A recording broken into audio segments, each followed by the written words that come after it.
Okay. Well, good morning, everyone. It's great to see you all here. So thank you so much for pitching out on actually not quite such a cold morning, but still a little bit dank. So thank you so much. I'm Beccy Speight. I'm the, sorry, you've got my back. Keep turning around. I'm Beccy Speight.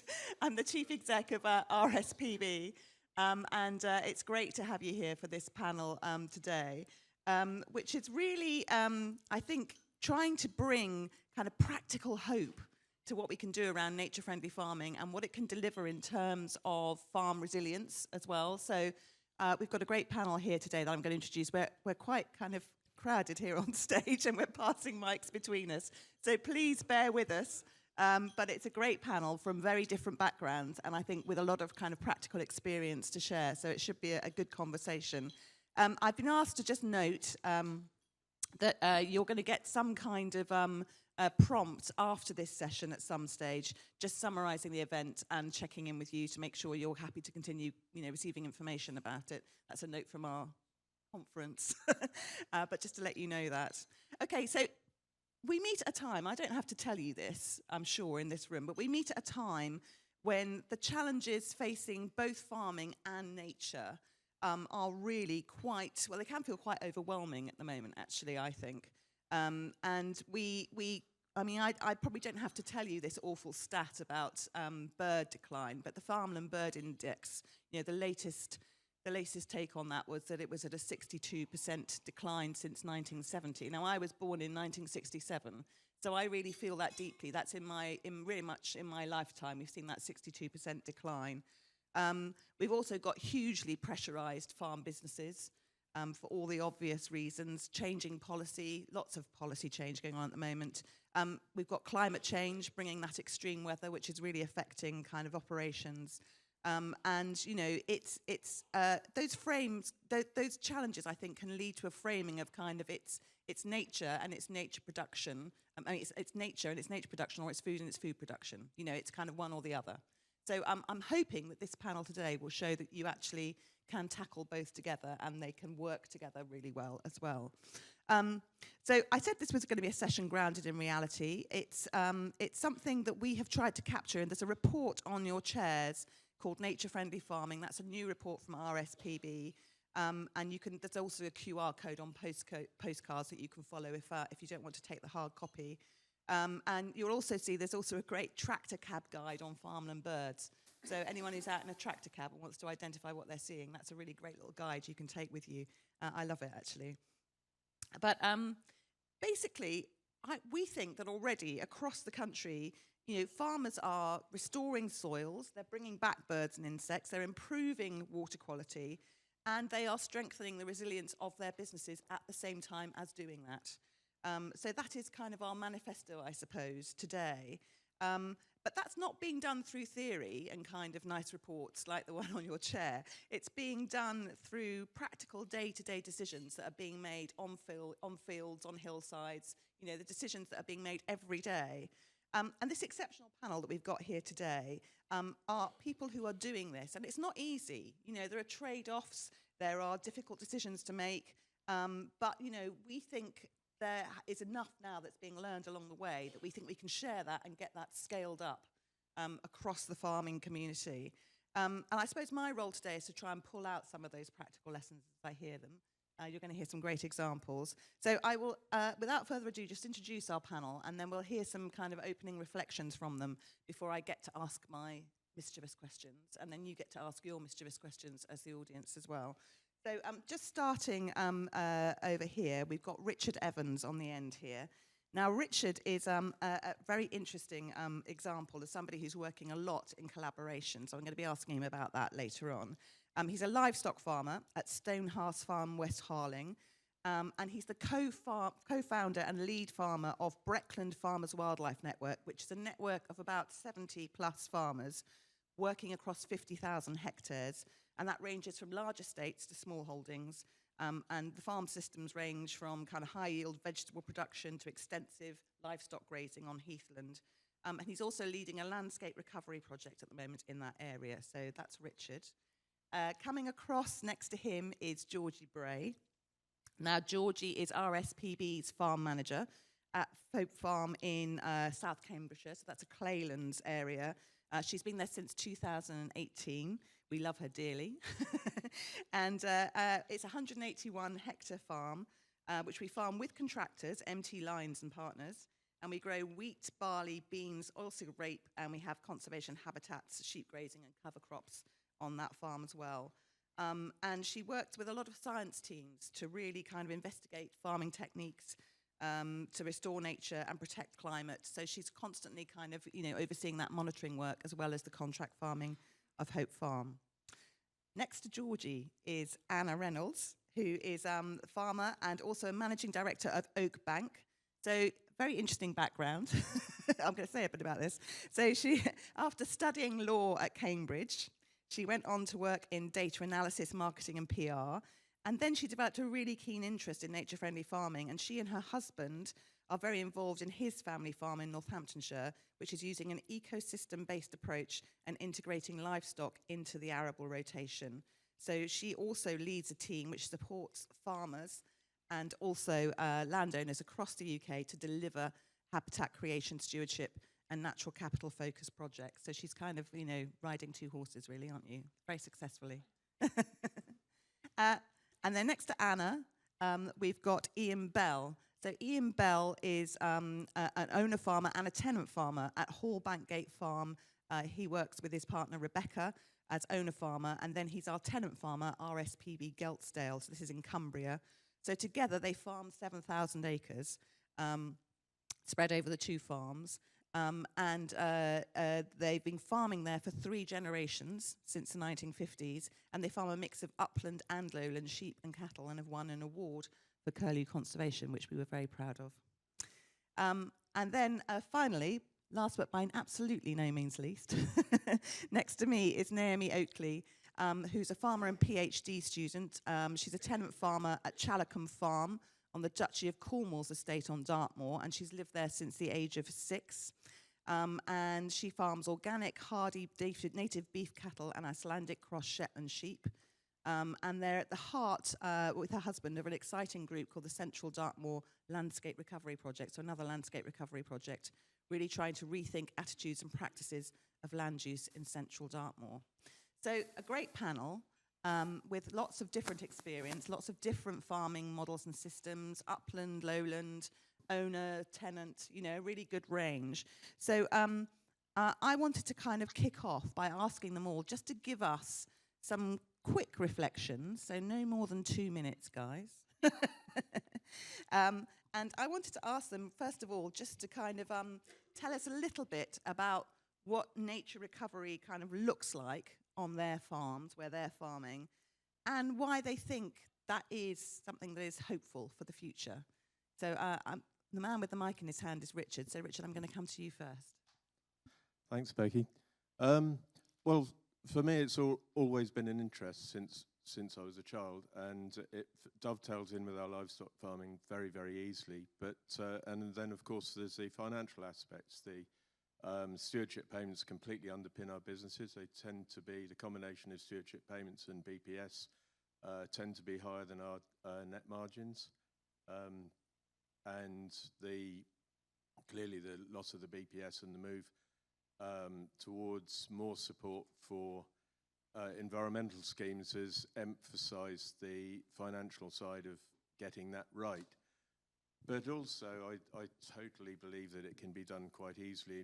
Certainly with a livestock farm, we're a very small livestock farm, but we have an organic attitude. We were certified organic for 20-odd years. So the move to the nature-friendly concept, the regenerative concept, is very, very easy for us. And we have another side of our business which completely relies on buying store lambs and putting them on cover crops. So again, we've been doing that for 40-odd years, so that's incredibly easy. You wanted me to say something about collaboration, and our concept of landscape recovery was completely initiated by 2 or 3 farms getting together and wanting to do very basic wildlife corridors in a very naive form. But we were lucky enough to have a biodiversity audit which was published by the University of East Anglia in 2010, and that has given us an audit of the whole of the Breckland area, 400 square miles of biodiversity correctly audited. And then they have effectively initiated interventions which are suitable to support nearly 13,000 species, of which 2,000 species are priority species. So that has that knowledge, that collaboration with the university has given us the science to base our growth on, and the growth that as soon as the farmers understand and believe in the science, they will actually absolutely follow it. Obviously, the finance has got to go with it, but effectively we have the opportunity to reverse biodiversity decline on a very large scale, on a 400 square mile scale, at very, very little cost to food production, simply by targeting the right interventions in the right places and joining them all up. I could go into a massive amount of detail on this, but I suspect my 2 minutes is done. No, that was great. That was great. And I'm sure we will come back to you about some of that detail, Richard. So thank you very much. I'm going to move on to Georgie. Well, thank you, Becky. What you said about the right things in the right places and being connected is that is essential to nature-friendly farming. So myself, I came from an arable farm, which I still live on, back at home. And I've always been interested in nature and conservation. But I think the two, it was a massive eye-opener to me coming to Hope Farm, I came out of university and for a long time had thought, we've got what we're doing at home and the farming there, and go to nature reserves to see nature. But when I remember the first walks and the first winter bird surveys that I came out on Hope Farm, it was just mind-blowing how many species you can have on productive arable farmland on the Claylands in Cambridgeshire, where I don't think any Cambridgeshire farmers would be offended. It's not known for sort of being full of wildlife, naturally, like where you've got a Geltsdale and stuff, where it's just something totally different. Got it easy, Ian. Yeah. Yeah, exactly. God. But I also feel very lucky managing Hope Farm because we've got access to fantastic advice and we've got amazing monitoring. So going back 25 years where we had a couple of yellowhammers around the farm in winter, last week there were a couple of 100 yellowhammers around a hedge with about 80 corn buntings, skylarks, and this is just around a hedge with an unharvested headland in an unproductive corner with some supplementary feeding going alongside it. All quite simple interventions. And then our wildflower margins, which do take management. And I think that's something we've got to remember, is these things like nature-friendly farming isn't just leaving a bit and letting it go wild. It does take management and it does take effort. It takes money and it takes that advice as well. And that's why I feel lucky at Hope Farm. We're able to get really great sources of advice to see what goes in where, and we're still learning all the time. And it's a really active thing, but it's also really rewarding. And I think, that just needs to be so much more accessible. Great, thank you. Can you pass your mic on to Anna? Oh. Yeah. Thank you. Thanks, Becky. I did not know that I was an optimist before I came into farming. Talking about landscape, I hope. You're a lawyer. You couldn't possibly have been an optimist. Well, perhaps that's it. But to be an optimist, I think I read somewhere really, it's seeing challenges as opportunities, and that's something that we do every day as farmers. And I think we are all optimists, therefore.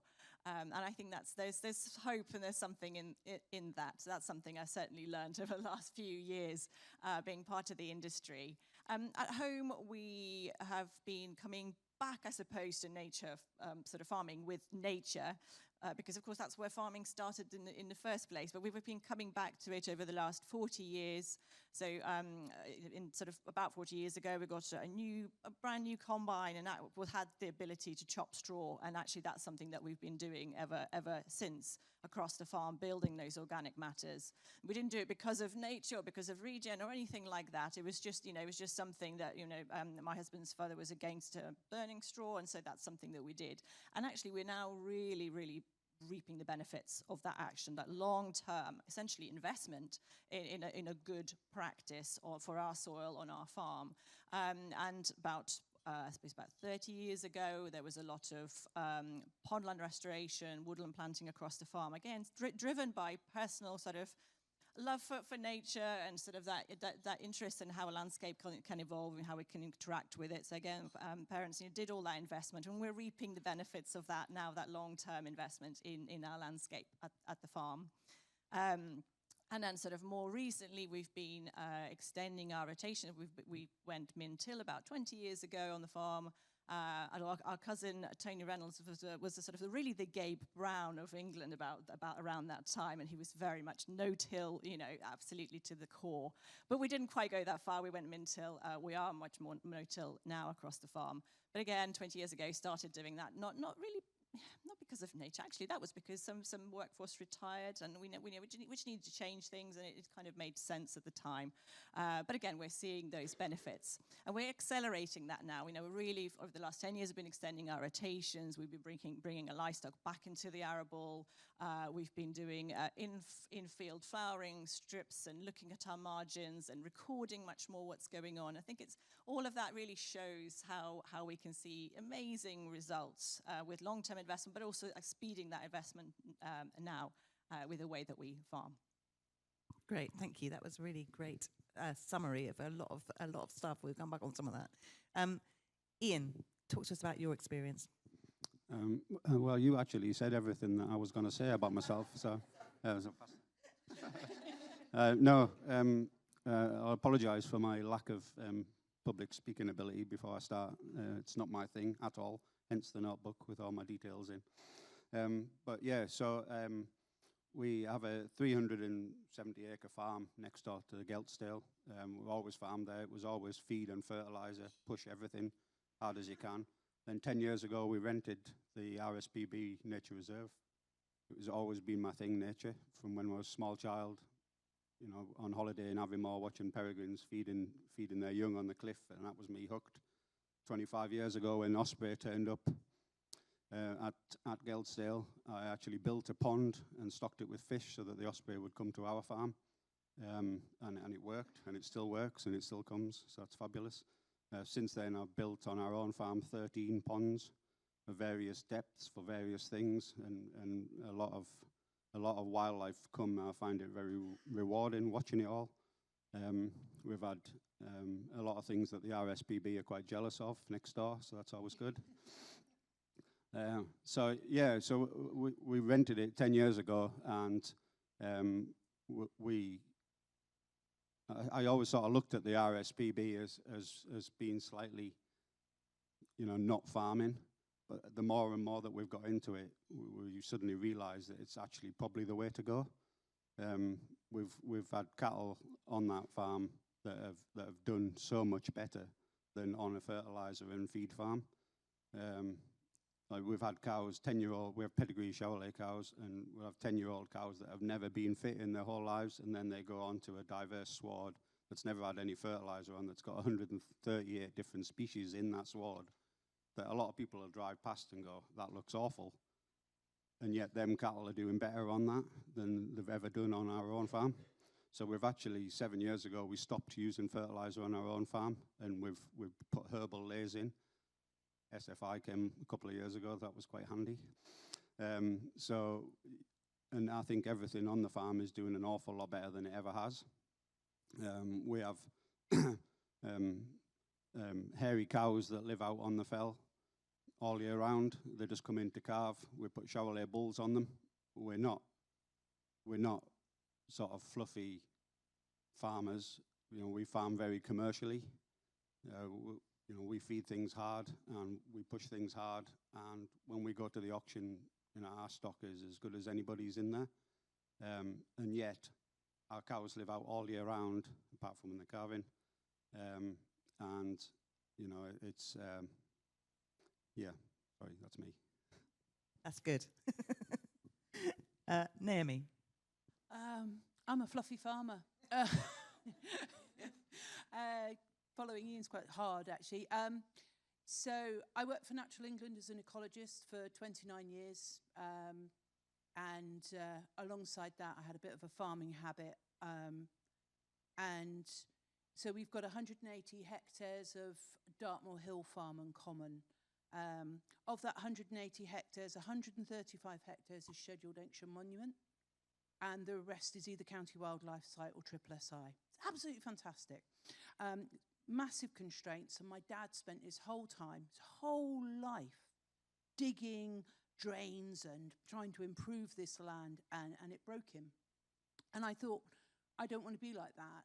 And then I found out about organics, and then I found out about regenerative farming. And we've pushed it to the point where obviously we buy no fertilizers, but we don't buy in any feed at all.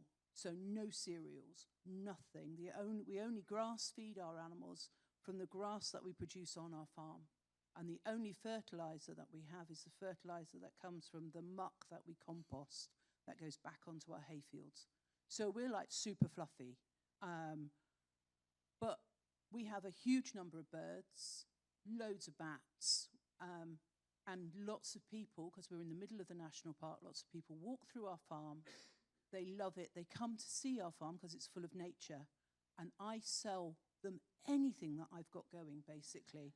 I direct market everything to people that come through.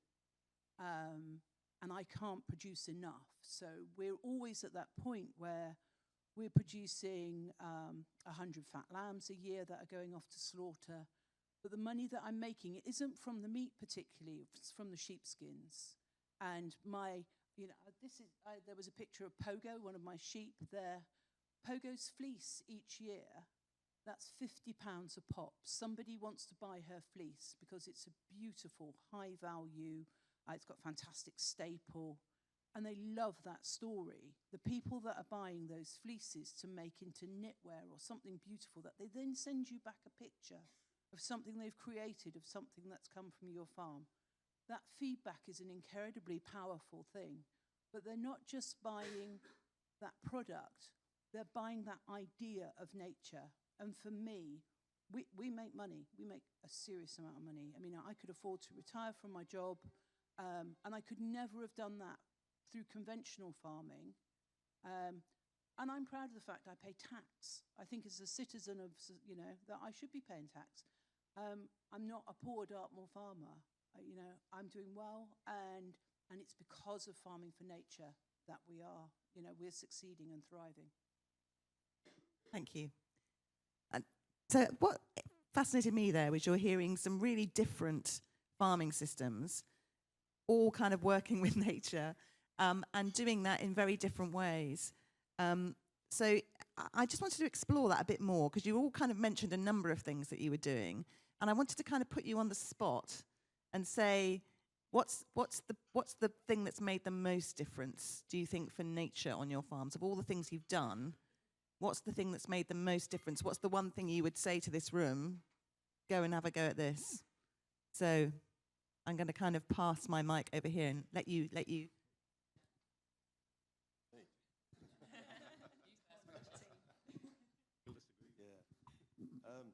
That's not.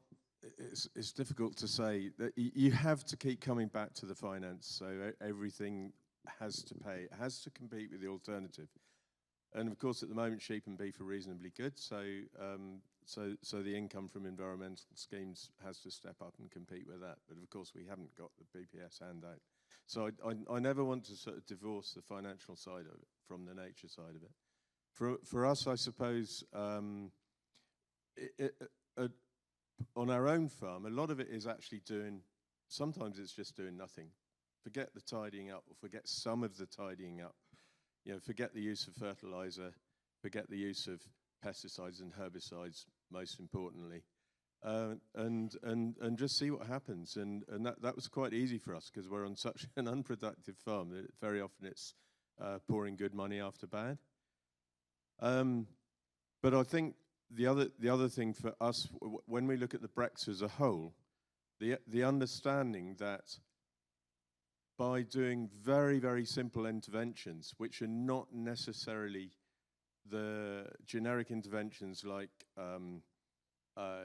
pollen and nectar mixes and grass margins and things like that. It's more, for us, it's more disturbing the land, cultivating the land, allowing the indigenous seed bank to build up, allowing the fertility to drop even more.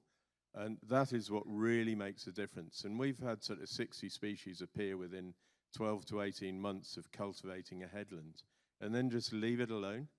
There's so many situations where if you just leave it alone, things will happen and bounce back really quick.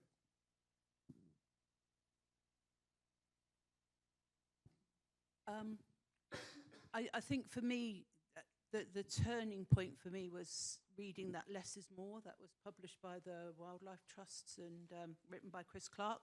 And there was this chart that showed your fixed costs and your variable costs. And I remember just thinking, I've got no power over my fixed costs, but my variable costs, trimming them back hard all the time. And what that means at a practical level is if an animal doesn't fit into that system, it has to go. Because it's not great for its welfare being there, it's not great for, and it's not making me any money. And that constant paring back costs and being very honest with your landlord as well.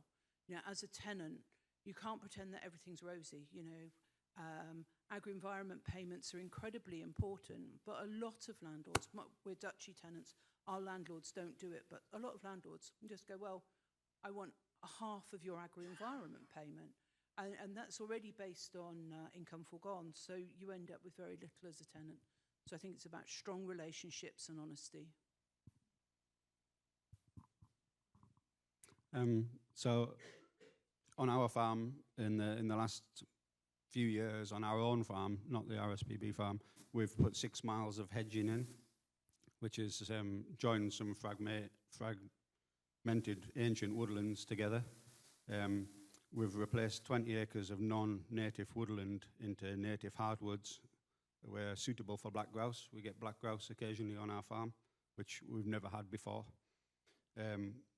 As I said before, we've created 13 ponds, that's just on our own farm as well, with varying designs for different wildlife, from deep for fish for ospreys to virtually just wetlands for snipe and dragonflies. And all these things aren't affecting our farming. We're still farming how we farmed. It's just little extras around the outside. So a lot of the ponds are just in the corner or already in an existing waterway, or just a flat area that you can, in 5 minutes with a digger, you can create all sorts if you're just prepared to do it. And it's amazing what actually comes. You think it probably doesn't, but like we've had like water rails and things that I've made on a Sunday afternoon with a 13-ton digger. We've got water rails living there, which maybe doesn't excite everybody in this room, but it's incredible. As far as I'm concerned, it's incredible. And then when the RSPB go away for Christmas, I go on theirs with the digger as well, because they like to make like a little puddle here and a little puddle there, and I like to do things on a grander scale. So when they come back, they go, "Oh wow, that's amazing." We should probably have asked somebody if we can do that, but I was like, well, it's done now, so let's not worry. But so yeah, and then we can, I've sat and watched snipe bringing their young up. So normally anybody sees a snipe and it's up and it's gone. Where actually, when you create these things, you can sit at the side of it and watch a snipe tell its young off. It's just all these little things that when you're going around farming every day, it just makes it so much more pleasurable. And it isn't actually affecting anything in that particular pond. It's about 1.5 acres. That was over Christmas when they were all away. And it was supposed to be about 20 yards square. So it's 1.5 acres. And the amount of wildlife that lives there now, you wouldn't actually believe it. And before, that was just a wetland where we used to get an odd sheep stuck in. It was just a bog in the corner of a field that was no use to anything. And now it's a fantastic habitat. So we've done lots of things. That was actually on the RSPB. But sorry. Okay, we'll come back to. I think you've got a lot more in there that we're going to dig into in a minute. Forgive the pun. My answer to the question of what made a big this difference on the farm. I was actually going to say getting off the farm. I did not mean go off and dig holes in other people's farms, but that is a way of doing it that works. That's fantastic too. But certainly, I mean, get amongst the community that are doing things that that you might not be sure about, but actually learn from others. I think that's the biggest difference. That certainly makes biggest difference that I recognise, and I think everybody else does as well. There are so many fantastic farmers and people out there that are willing to share what they do, and you don't need to go and wholesale on your farm and just sort of change the entire thing overnight and terrify yourself and then sort of worry about what you've done. You can learn from others. You can start small.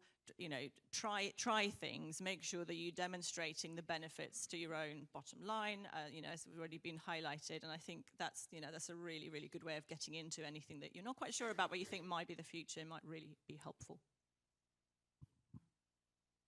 Thank you. I'm going to have to work hard not to make this a pond talk now, because hearing you talk about ponds, there's things that we're doing on ponds and our hedgerows and stuff at Hope Farm that we find so exciting, and I think that is the point. We're all standing here or sitting here very excited to say what we're doing and what's making a big difference.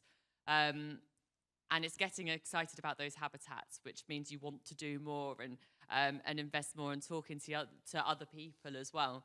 But at Hope Farm for a long time we had the management of the fields and the crops in the middle. It was quite intensive really, and we've got this simple recipe which our advisory team work off of called Farm Wildlife Key Actions, and we really focused on his pitch frame farming almost and habitat delivery around the edge. And the difference that made to farmland birds and the wildlife we were monitoring was extraordinary. The hedgerows looked better. We had more territories and red list species returning, like lapwing, corn bunting, yellow wagtail, and other species going up. So that was super. But I said about the feeling I got counting the birds and looking at wildlife when I first came on the farm, but we were really just starting at that point to try and do some more regen practices and join everything up. And it was really hard, and it was going wrong, and the soil was not where it should have been. And I think a lot of farmers coming on, farmers are so brilliant and honest, and they're sort of saying to us like, oh, this doesn't look great. This spring barley shouldn't look like this. It's like, I know it shouldn't. And it was kind of hard coming from home where we were doing a lot of ploughing, where the crops looked great and the soil looked better, not great but better, and then coming to Hope Farm where we're trying to do the right thing with cover crops and reducing cultivations, and it looked worse. So that's been a massive learning curve for us. Some fields still aren't, none of the fields are perfect, but a lot of the fields are better, and some of the fields are great, and we now take farmers around excited to show them what's going on in the middle. And then you've got all of the invertebrates living in the soil, and that's when you've got stuff that is actually existing because it's part of the farm system that is more nature friendly rather than the sort of the intensive part with connectivity around the edge. And I think that is harder but really important. Chair takes the mic back. What struck me listening to you all was actually you really struggled to pull out one thing, because and also how much you talked about kind of the benefits for nature, but then the benefits in terms of kind of financial resilience or kind of changes to farming systems, etc. So I thought that was just kind of a really interesting web. In your heads, actually, it's one thing. Which sounds really obvious, but was really fascinating to hear you all talk about that in your different ways. I'm very aware that we've got a full room, so I'm not going to ask any more mischievous questions at this stage, but I am going to ask the audience to ask any questions that they've got, so that we can kind of respond to anything you particularly want to know more about, sat here in the room listening to this panel.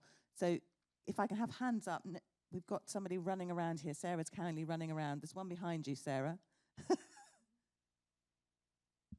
Thank you. Thank you for those 5 inspiring talks, all about improving habitat. Absolutely brilliant and very encouraging to hear. Can I ask a question? To me, and I think to many other who care, the biggest disaster in the farmed countryside and indeed on RSPB reserves is the lack of chick productivity, the lack of fledging success of ground nesting birds, such as the iconic lapwing, it's plummeting in free fall ground nesting birds. We've heard wonderful things. The only mention was, of course, about snipe and their very cryptic chicks. That was brilliant, Ian, to hear what you're doing there.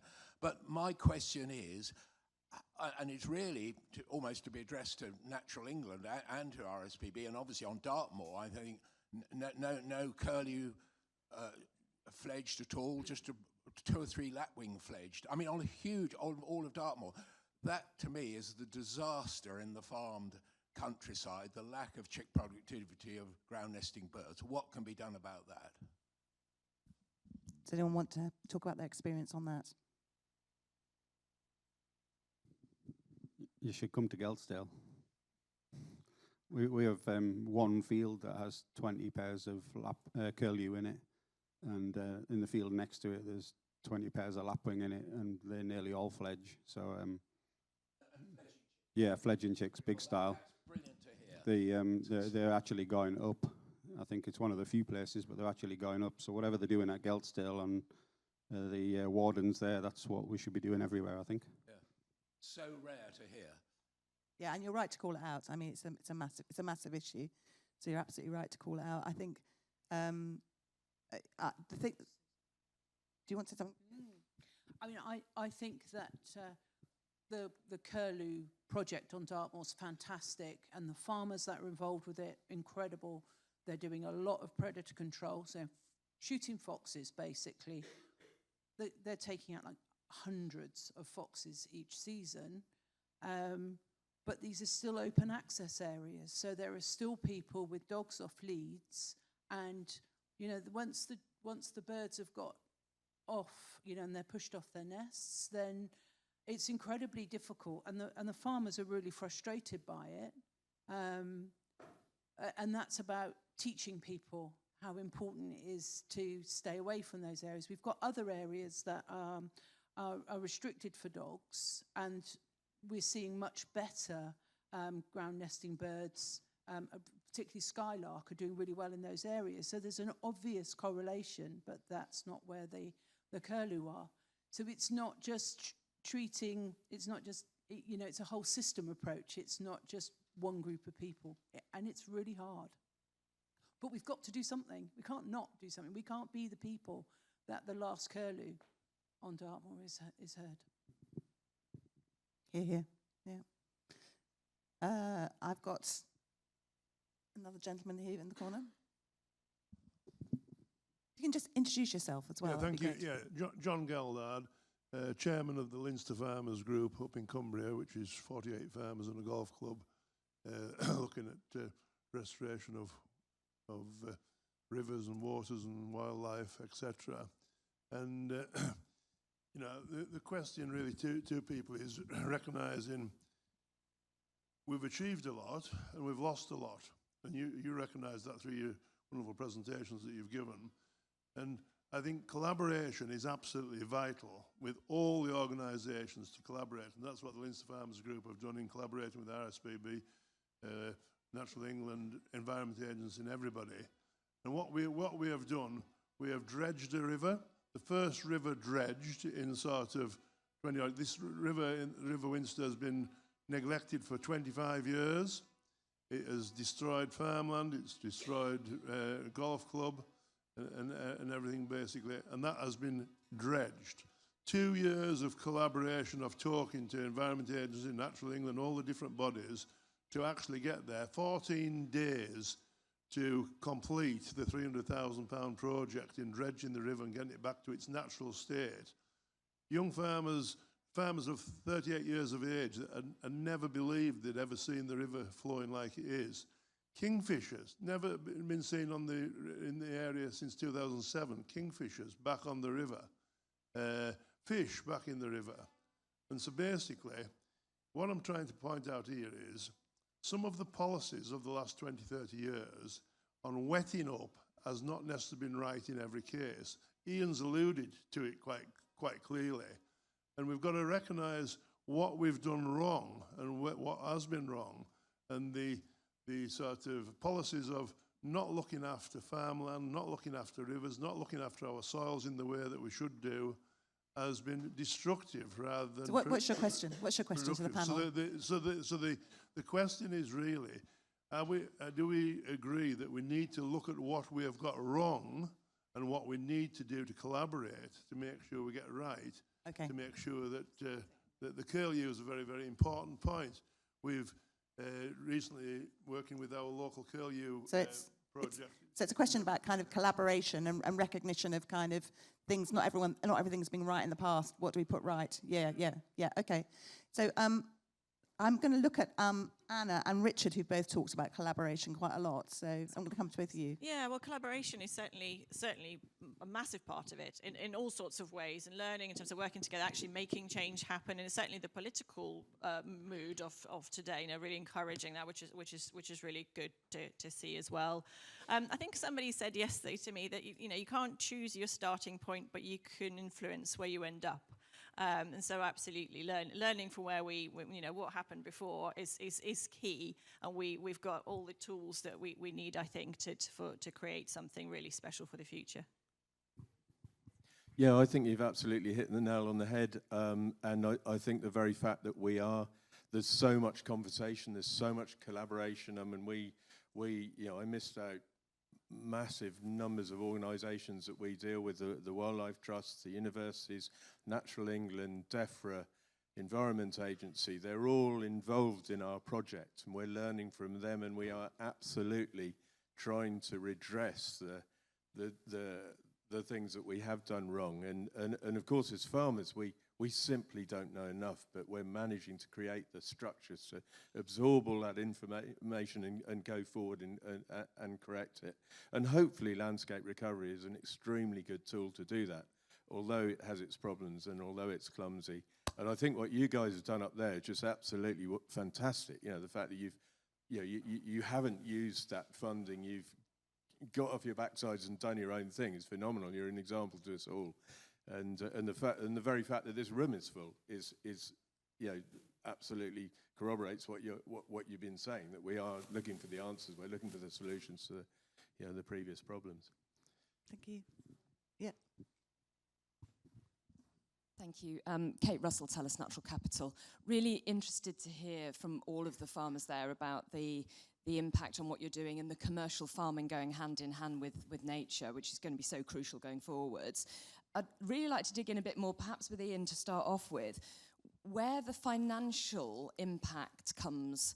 Is it through specific payments for the ponds and things you're putting in, or is it margins on your farming, your commercial farming venture? How does it sort of stack up financially, please? Yeah, I don't get paid for doing any of the pond work. That's just personal pleasure. So since on our own farm, since we started working with the RSPB, not using fertiliser, is saving us 35, 40 grand a year. And actually the livestock are doing better now than they ever have. Herbal layers, a lot of clover mostly, and traditional grasses that we're putting in instead of ones that rely on it. Our cows stop out all year round. We have a little bit of scale. We only have 160 cows, so they're just coming in to calve, so that we don't feed them outside. The soft and the old get to come in, but the rest live out all year round. So obviously there's not a lot of cost at those cows, but not everybody has 7,000 acres to run 160 cows on. So yeah. Anna, yeah.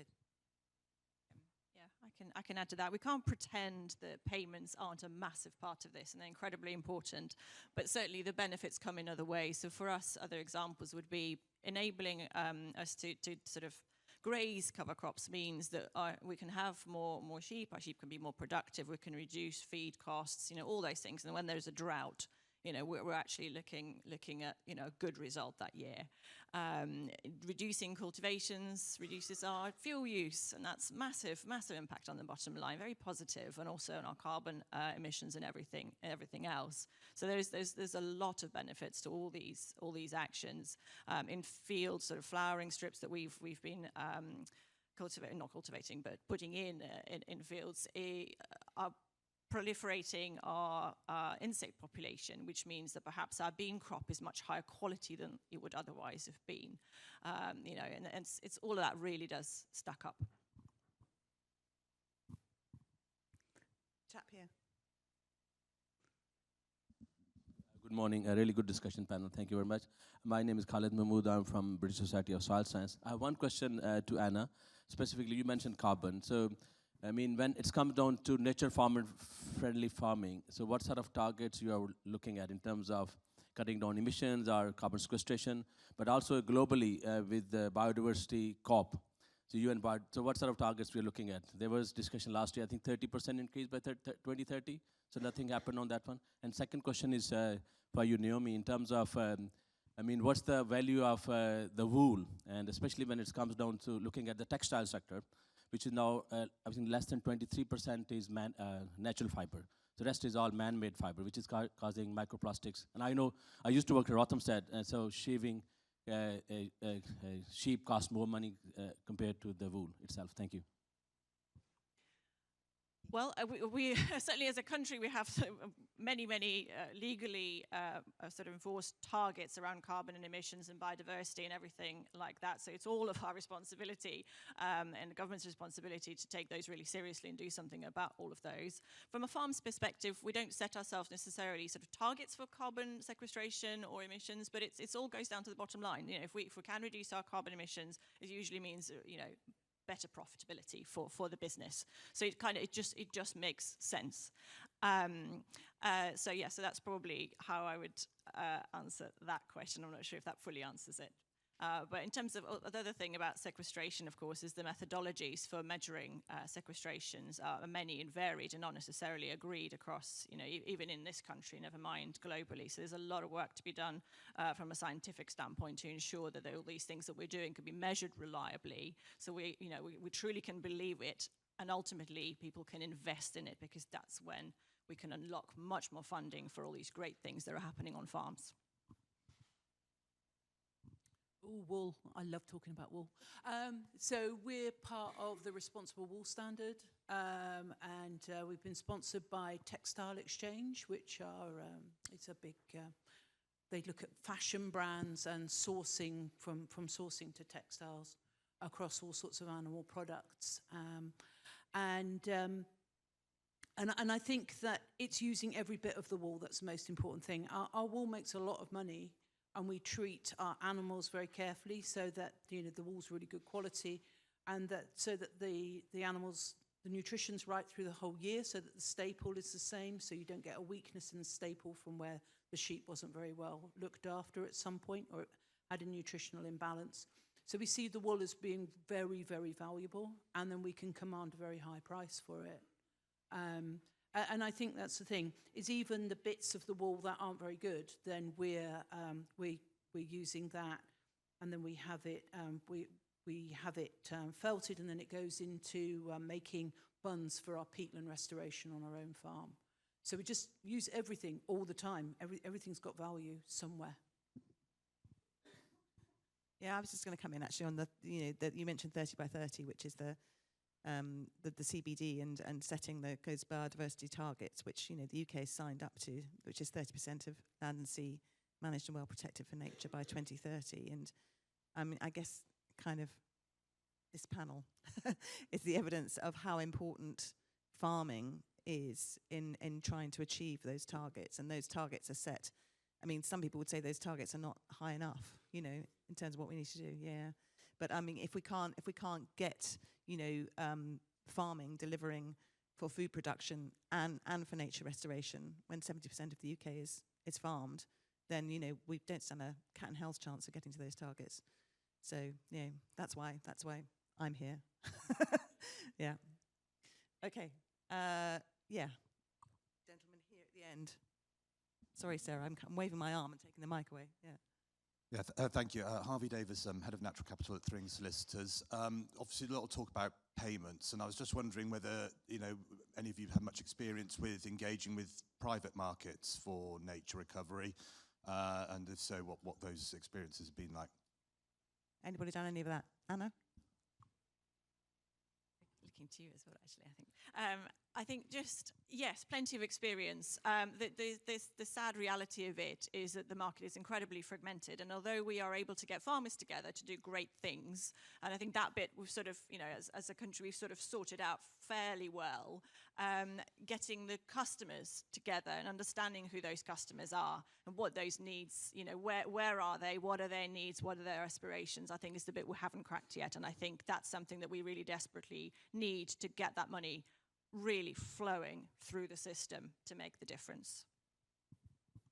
What private markets? No. Oh, sorry. I was being facetious. You know, it's the naivety. BNG in our case, sorry, BNG in our case is not an opportunity. There's not enough development. There's not enough chimneys. From what I understand, is one relatively small project in the eastern counties has the ability to serve the whole of the BNG requirement in the east. From the long-term point of view, we have to rely on government to kickstart those markets, put some form of regulation into it, so that we can, and then support us to get started. That's our opinion. Whether that's going to happen or not, we just don't know at the moment. We're hoping that things are going to ease and government will come to our aid. But at the moment, it'd be really interesting to know of any successful or real opportunities and any success in accessing private finance, because as far as I know, the 50-odd landscape recovery projects are struggling.